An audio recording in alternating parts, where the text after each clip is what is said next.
absolutamente obra de creación del sujeto de la creación, o si eso tiene que ver con unos contextos culturales, y habría entonces que tratar de profundizar la explicación en qué medida los contextos culturales han influido la creación de ese estilo literario en García Márquez.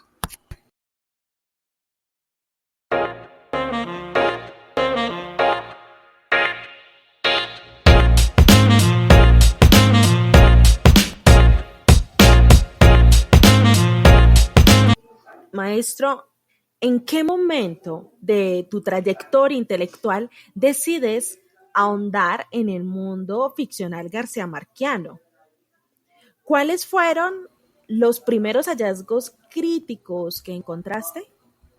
Es decir, que con la importancia que cobra el contexto, por las interrogaciones que la crítica se hace, particularmente esa manera de construir mundos basada en un lenguaje que hace un arte combinatorio, donde logra mezclar las coordenadas de la realidad con un mundo que está en otras coordenadas de irrealidad, o naturaleza con sobrenaturaleza.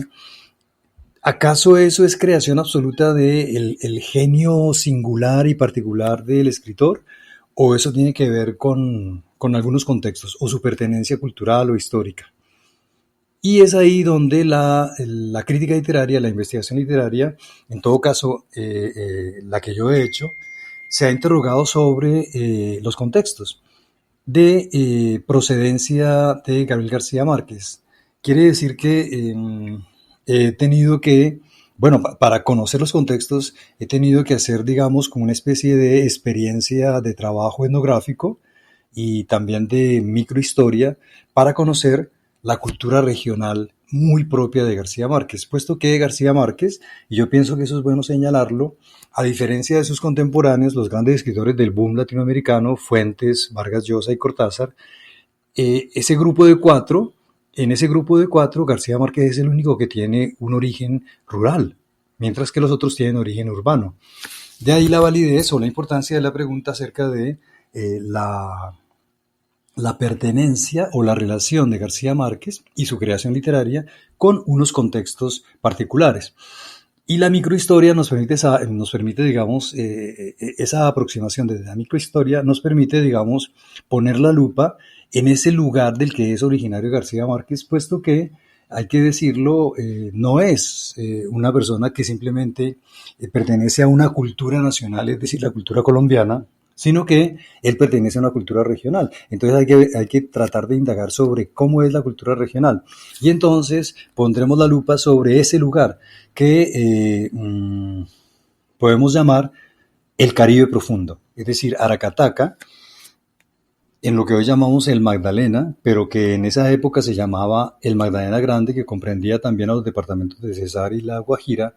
Es un gran universo de ruralidad, donde casi no hay centros urbanos. Y en uno de los sectores más particulares de ese universo, el que llamamos la zona bananera, es un triángulo de tres lugares capitales para el funcionamiento de la compañía bananera. Está Aracataca y ahí nace García Márquez. ¿Cuáles son, digamos, los vectores culturales que se viven ahí, se experimentan ahí? Y desde el punto de vista etnográfico, poner la lupa sobre un aspecto que vale la pena estudiar. Los biógrafos lo han señalado, incluso algunos periodistas también lo han señalado. Y García Márquez en dos entrevistas, y solamente en dos entrevistas, perdón, en una entrevista y en su libro Vivir para contarla, sus memorias, habla del hecho de que en su casa había amerindios. La servidumbre era la servidumbre de lo que llamaban los guajiros, es decir, pertenecientes a la sociedad amerindia Uayú. Y entonces hay que poner, digamos, a funcionar un procedimiento investigativo de tipo etnográfico para tratar de explorar esa cultura singular y esa lengua singular de los Wayuu. Para, digamos, poner en relación la cultura regional, es decir, ese abanico de condiciones culturales, ese abanico de universos y de imaginarios de la infancia de García Márquez, para ver si eso tiene que ver con su obra. Y es en ese proceso que yo pienso mi trabajo se distingue de los trabajos anteriormente hechos sobre García Márquez, que descuidaron el estudio de los contextos. Es decir, que así como lo hacen los biógrafos, se habla de que en esa casa donde creció García Márquez, nació y creció hasta la muerte de su abuelo, es decir, 8 o 10 años, que son, digamos, según los biógrafos, según los psicoanalistas, son la época en que se forma la estructura intelectual y personal de una persona. Estuvo ahí viviendo en una casa donde había dos lenguas y dos culturas, y era el único niño, el resto eran adultos. Quiere decir que tuvo una situación privilegiada compartiendo esos dos universos de palabra y de cultura. O, dicho de otra manera, perteneció a dos comunidades de lengua diferentes. La comunidad, digamos, de su familia materna, sus abuelos y su tía, por un lado, y por otro lado la comunidad de lengua wayú de la servidumbre. Es decir que Gabriel García Márquez tuvo una infancia bilingüe y bicultural. A mí me parece que eso es determinante cuando ya empezamos a tratar de responder a la pregunta, cómo su literatura, cómo su creación literaria, su invención que está presente en sus novelas y cuentos, porque yo no he estudiado su trabajo periodístico y su trabajo de cine, solamente me he dedicado a su obra literaria, cómo en su obra literaria está presente algo que pueda tener relación con esa doble pertenencia lingüística y cultural de cuando él fue niño. Y entonces ahí es cuando empieza un trabajo investigativo a construir hipótesis, intuiciones fuertes, y mi trabajo ha sido resultado del seguimiento de esas hipótesis y de esas hipótesis y esas intuiciones fuertes. Enlace Pandora, un espacio dedicado al arte, la literatura y la cultura. Acompáñanos sábados y domingos a las 5 p.m. hora Colombia, a través de Tinta de Escritores Radio. Bueno, seguimos aquí en Enlace Pandora, el espacio por excelencia para conversar sobre literatura, arte y cultura. Y hoy, 19 de septiembre, tenemos el gusto de estar conversando con el maestro e investigador catedrático de la Universidad del Valle, Juan Moreno Blanco. Seguimos entonces en este espacio de entrevista y acompañando esta conversación con algunas canciones inspiradas en la obra de Gabriel García Márquez. En especial nos acompañan hoy los soundtracks compuestos para su adaptación cinematográfica de la novela El amor en los tiempos del cólera. Así que seguimos aquí en Enlace Pandora conversando con el maestro Juan Moreno Blanco y acompañando dicha conversación con esta deliciosa y exquisita selección musical. Maestro, ¿por qué podría considerarse insuficiente enmarcar la obra de Gabriel García Márquez bajo la etiqueta del tan sonado realismo mágico? Bueno, digamos que lo más importante que ha sucedido en la literatura latinoamericana es que la literatura latinoamericana, que es heredera de las otras literaturas, ha creado un realismo.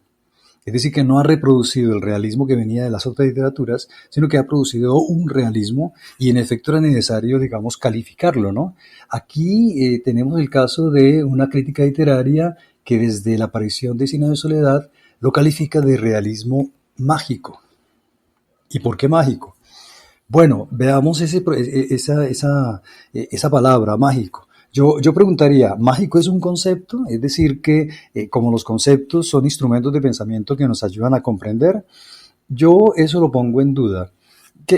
¿Cuándo utilizamos la palabra mágica o la magia?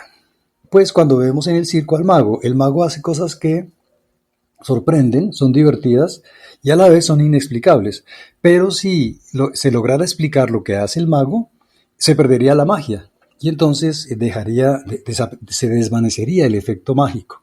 Bien, y aquí tenemos acción. El mago casi no habla o habla muy poco. De pronto dice la palabra mágica, que dentro de su acto tiene la función de mostrar que la palabra tiene una capacidad creadora, etcétera. Bien, pero lo que hace es cosas, acciones. Y vemos al mago más que a través del lenguaje, lo vemos con la mirada, a través de lo que hace. Bien, En el caso de García Márquez y su literatura, hay solamente lenguaje, ¿no? Entonces, ¿cómo en el lenguaje existiría ese asunto mágico? Y podemos decir que, bueno, yo estoy de acuerdo en que ese lenguaje de la obra literaria de García Marquiana sorprende y divierte, como el mago. Pero, pregunto yo, ¿es inexplicable? Porque, ¿cuál es el contenido que se ha dado a la palabra mágico, en realismo mágico? Y es decir, que tenemos el oxímoron realismo mágico. Entonces, en efecto, los latinoamericanos, y no solamente García Márquez, han concebido una literatura de un realismo que es diferente a la tradición realista que viene de otras literaturas, por ejemplo, europea. Y entonces mágico, digamos, funciona como un oxímoron porque lo mágico estaría contradiciendo el realismo. Pero ¿por qué mágico?